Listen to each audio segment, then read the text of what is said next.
YS Vivekananda Reddy హత్య కేసులో ప్రధాన నిందితుడిగా ఉన్నటువంటి దస్తగిరి కొన్ని సంచలన ఆరోపణలు చేశారు. జైల్లో ఉండగా తనని కొంతమంది బెదిరించారని ఆయన ఆరోపణలు చేసిన నేపథ్యంలో ఈ ఆరోపణలపై స్పందించారు డాక్టర్ చైతన్యారెడ్డి. నేను కడప జైలుకి కేవలం వైద్య పరీక్షల నిమిత్తమే అక్కడికి వెళ్ళాను. అక్కడ వైద్య క్యాంపు నిర్వహించేందుకు మాత్రమే వెళ్ళాను తప్ప అసలు దస్తగిరిని నేను బెదిరించేటువంటి ప్రయత్నం చేయలేదు అంటూ కూడా ఆయన కొన్ని వ్యాఖ్యలు చేసిన నేపథ్యంలో ఈ అంశానికి సంబంధించి మనతో మాట్లాడేందుకు ప్రముఖ రాజకీయ విశ్లేషకులు కృష్ణకుమారి గారు మనతో ఉన్నారు. మేడంతో మాట్లాడు. మేడం నమస్తే. మేడం నమస్తే. మేడం, దస్తగిరి ఏమో జైల్లో ఉన్నప్పుడు నన్ను బెదిరించేందుకు ప్రయత్నం చేశారు డాక్టర్ చైతన్యారెడ్డి అంటూ కూడా ఆయన కొన్ని ఆరోపణలు చేస్తే దాని మీద చైతన్యారెడ్డి స్పందించారు. అసలు నేను వైద్య సేవల నిమిత్తమే అక్కడికి వెళ్ళాను నేను, అంతేగాని నేను అసలు ఎవరిని బెదిరించేటువంటి ప్రయత్నం నేను చేయలేదు అంటూ కూడా ఈయన చెప్తూ ఉన్నారు. ఇద్దరు వెర్షన్లు డిఫరెంట్గా ఉన్నాయి. ఏంటి మేడం అసలు ఏం జరుగుతుంది ఈ ఇష్యూలో? వెర్షన్లు డిఫరెంట్గానే ఉంటాయి. ఒకటే ఉంటే ఇంకేముంది, అక్కడే తేలిపోద్ది కదా. ఇప్పుడు దస్తగిరి ఓ మాట చెప్పాడు, ఆయన డిఫరెంట్ వెర్షన్ చైతన్యారెడ్డి చెప్పాడు. చైతన్యారెడ్డి డిఫరెంట్గా చెప్పకపోతే చెప్తే విచిత్రం, కానీ చెప్పకపోతే ఏం విచిత్రం చెప్పండి. అందుకని పైగా నన్ను బెదిరించారు అనే దానికంటే కూడా 20 కోట్లు ఇస్తాము అని కూడా అన్నారు అని కూడా దస్తగిరి చెప్పాడు. నేను చెప్పిన సాక్ష్యం ఏదైతే ఉందో దాన్ని తారుమారు చేసే విధంగా మీరు మళ్ళీ స్టేట్మెంట్ ఇస్తే గనక 20 కోట్లు ఇస్తామని చెప్పారు. మరి వాళ్ళకి కోట్లు అంటే లెక్కలేదు, మరి కేసులోంచి ఎలాగోలా బయటపడాలి.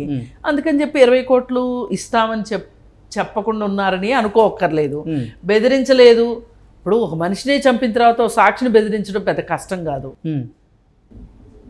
జరగలేదు అనుకోవటానికి లేదు. కాకపోతే ఇప్పుడు చైతన్యారెడ్డి తన మీద ఆరోపణ చేశాడు దస్తగిరి చేసి దాదాపు 4-5 రోజులు అయినట్టు. అవును, 4-5 రోజులు అయితే ఇప్పుడు చైతన్యారెడ్డి ఎప్పుడు స్పందించారు?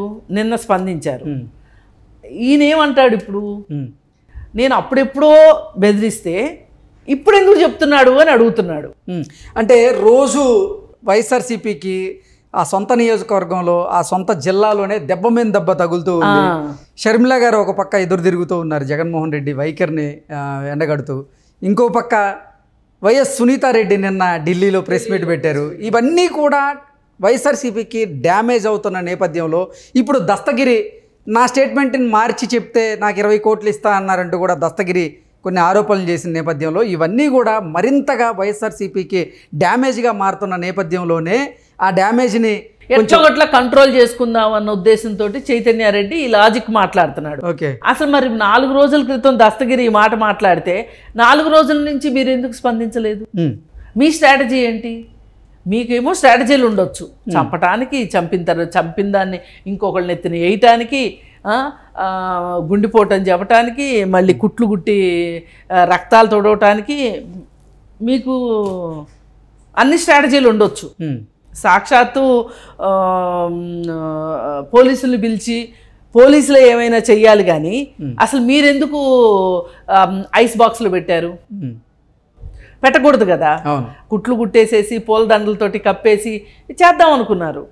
మరి మీరు ఎన్ని చేసిన తర్వాత మళ్ళీ ఎన్ని చేసేసేసి ఇదంతా చంద్రబాబు నాయుడే చేశాడు అని చెప్పి సాక్షాత్తు సాక్షిలో నారాసుర రక్త చరిత్ర అని వేశారు. వేసిన తర్వాత మళ్ళీ ప్రెస్ ముందు ఒక పోలీస్ ఆఫీసరు ఇవ్వాల్సిన ప్రెస్ మీట్ పెట్టి ప్రాథమిక అంచనా ప్రకారం మాకు ఈ అనుమానాలు ఉన్నాయి, ఈ వీటి మీద మేము దృష్టి పెడతాము, ప్రస్తుతానికైతే ఇది అనుమానాస్పృతి, లేదంటే ఇంకోటి ఒక ఎస్పీ స్థాయి మనిషి ప్రెస్ మీట్ పెట్టి ప్రెస్కి రిలీజ్ చేస్తాల్సిన స్టోరీని జగన్మోహన్ రెడ్డి అలా ఓకగా సినిమా స్క్రిప్ట్ చెప్పినట్టు చెప్పేశాడు ఆ రోజు.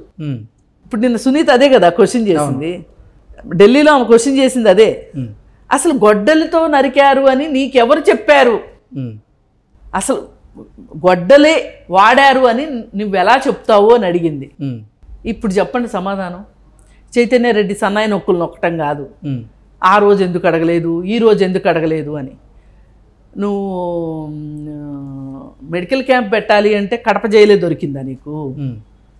కడప జైల్లో మెడికల్ క్యాంప్ పెట్టించుకుంటాం వెనకమాల కూడా ఒక స్ట్రాటజీ ఉండుండొచ్చు. అతన్ని కలవటం కోసమే అక్కడ మెడికల్ క్యాంప్ పెట్టించుకుని ఉండొచ్చు. వేరే వాళ్ళు అయితే ములాఖత్కి వెళ్తే తెలిసిపోద్ది కదా. ఇప్పుడు నేను వెళ్తాను అనుకోండి ములాఖత్కి, నేను అప్లికేషన్ పెట్టుకోవాలిగా ములాఖత్కి, అది బయటికి వచ్చేస్తుంది కదా. నేను ఎందుకు వెళ్ళాను, నాకేంటి సంబంధం అని ఆరాధిస్తారుగా.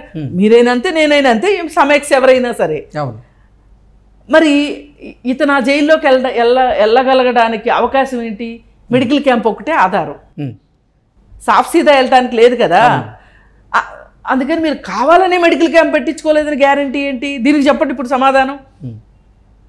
మరి ఇన్ని రోజులు దస్తగిరి ఏం చేశాడు అని అడిగే మాటకి మనం ఎన్ని మాటలైనా మాట్లాడవచ్చు వాళ్ళని.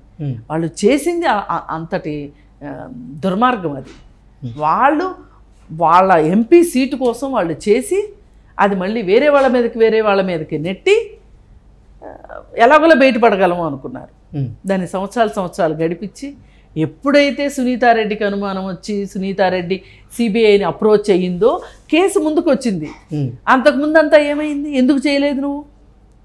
నీ సొంత చిన్నాన్న చనిపోతేనే నీకు పట్టలేదు నీకు, కానీ నువ్వు ఊరందరికీ నెత్తిమే చేతులు పెడతావు, ముద్దులు పెడతావు. నేను మీకు పెద్ద కొడుకునంటావు, చిన్న కొడుకునంటావు, మరీ మాట్లాడితే మేనమావనంటావు, ఇవన్నీ మాట్లాడతావు కదా. అందుకే అదంతా ఆ ప్రెస్ మీట్ విన్నప్పుడు కానీ అంతకుముందు కానీ మనకు అనిపించింది ఏంటంటే, నా అమ్మలారా, నా అక్కల్లారా, నా చెల్లెళ్ళారా అని మాట్లాడతాడు కదా జగన్మోహన్ రెడ్డి. మరి అలాంటి జగన్మోహన్ రెడ్డి మరి సొంత చెల్లెలి వాళ్ళ రోడ్డు మీదకి వచ్చింది, సొంత బాబాయ్ కూతురు రోడ్డు మీదకి వచ్చింది, సొంత బాబాయ్ ఆత్మకి శాంతి కలగడానికి నువ్వేమీ చేయలేదు. ఎందుకు చేయలే? చేయించిన వాళ్ళకి నీళ్లు మోసింది నువ్వే కాబట్టి నువ్వేమీ చేయలేకుండా ఊరుకున్నావు. మరి ఇవన్నీ చేసిన తర్వాత ఎవరికైనా ఒక అనుమానం రాకపోదా? ఊళ్ళో వాళ్ళందరినీ చెల్లెళ్ళు అంటున్నాడు, సొంత చెల్లెళ్ళు ఇద్దరిని రోడ్డు ఎక్కిచ్చాడు అని. అందుకే పాత రోజుల్లో ఒక సామెత ఉండేది, ఈడు అమ్మకి అన్నం పెట్టలేదు కానీ పిన్నికి గాజులు చేయిస్తానన్నాడంట అని. సరైనోడైతే అమ్మకే అన్నం పెడతాడు, అమ్మకి అన్నం పెట్టినోడు వేరే వాళ్ళకి గాజులు చేస్తాడు. నమ్ముతారా ఎవరన్నా? అందుకే ఇవాళ ఒక కంపారిటివ్ స్టడీ ఒకటి బయటకు వచ్చింది. ఏంటి అంటే, పవన్ కళ్యాణ్ ఫ్యామిలీని బాగా ఇష్టం వచ్చినట్టు ఆడుకుంటున్నారు కదా వీళ్ళు, వైసీపీ పార్టీ వాళ్ళు. పవన్ కళ్యాణ్ ఫ్యామిలీలో, చిరంజీవి ఫ్యామిలీలో మొత్తం అన్నల దమ్ములు, అక్కల చెల్లెళ్ళు, వాళ్ళ పిల్లలు అందరూ చాలా చాలా సంతోషంగా ఉన్న ఫోటో ఒకటి ఒక పక్క వేసి, ఇంకొక పక్క జగన్మోహన్ రెడ్డి సొంత చెల్లెలు, సొంత తల్లి సునీతారెడ్డి, వీళ్ళందరూ ఏడుస్తూ ఉంటారు, జగన్మోహన్ రెడ్డి నవ్వుతూ ఉంటాడు. కుటుంబం అంటే ఇది బాబు, ఇట్లా ఉండేవాళ్ళది కుటుంబం అంటారు, నీది కుటుంబం అన్నారు. నీవు కుటుంబానికే విలువ ఇవ్వనివాడివి, ప్రపంచానికి ఏం విలువ ఇస్తావు? నీకు ఓట్లేసిన ప్రజలను కానీ, లేదా నీ పక్కన నిలబడ్డ పొలిటికల్ లీడర్స్కి కానీ, నీ రాజకీయ పార్టీ పక్క పార్టీల సంగతి వదిలేయండి, నీ పార్టీలో లీడర్స్కి నువ్వేం న్యాయం చేస్తావు అని అర్థం వచ్చేటట్లు ఒక కార్టూన్ వచ్చింది సోషల్ మీడియాలో. బ్రహ్మాండంగా ఉంది ఆ కార్టూన్ చూస్తే. ఎందుకంటే చెల్లిని ఎన్ని మాటలు అనిపిస్తున్నావు. అసలు వైఎస్ రాజశేఖర రెడ్డికి షర్మిలారెడ్డి పుట్టలేదు అనే మాట నీ మౌత్ పీస్లోంచే బయటకు వచ్చింది. నీ మౌత్ పీస్ ఒకడు అమెరికాలో ఉన్నాడు కదా, వాడి నోట్లోంచే వచ్చింది. అంటే ఇప్పుడు మీరు తిట్టించండి, కానీ మీ కొంప పరువే పోయేటట్లుగా తిట్టించుకుంటాము అని. మీ తల్లినే మీరు, నీ కొంప పరువే పోయింది అక్కడ. ఎంత బాధాకరం ఇది. ఇప్పుడు ఎదురోడి కన్ను పొడిచే వాళ్ళని చూసాం, కానీ తన కన్నును కూడా పొడుచుకునేవాడిని జగన్మోహన్ రెడ్డినే చూస్తున్నాం. మరి ఇంత జరుగుతున్న స్టోరీలో చైతన్యారెడ్డి ఈ మాత్రం డైలాగ్ వేయడంలో నాకేం ఆశ్చర్యం అనిపించట్లా.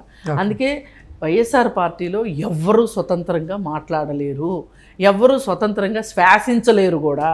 ఏదైనా జగన్మోహన్ రెడ్డి నుంచి, తాడేపల్లి ప్యాలెస్ నుంచి స్క్రిప్ట్ రావాలి. చైతన్యారెడ్డికి మరి 3 రోజులు లేట్ అయింది స్క్రిప్ట్ రావటం. ఓకే. ఎందుకంటే వాళ్ళు చాలా బిజీగా ఉన్నారు కదా, లేట్ అయింది, అందుకే ఆయన లేటుగా స్పందించారు. పైగా ఈ లేటు వీరుడు ఆ లేటు వీరుడు గురించి మాట్లాడుతున్నాడు. దస్తగిరి ముందే చెప్పొచ్చు కదా, ఇప్పుడు ఎందుకు చెప్తున్నాడు అని మాట్లాడుతున్నాడు. అందుకని చైతన్య రెడ్డి ఏం మాట్లాడినా ఉపయోగం లేదు. ఎవరి స్ట్రాటజీ ప్రకారం, స్ట్రాటజీలు మీకు ఒక్కళ్ళకే కాదు అందరికీ స్ట్రాటజీలు ఉంటాయని ఈ సందర్భంగా అయినా అర్థం చేసుకుంటే బాగుంటుంది.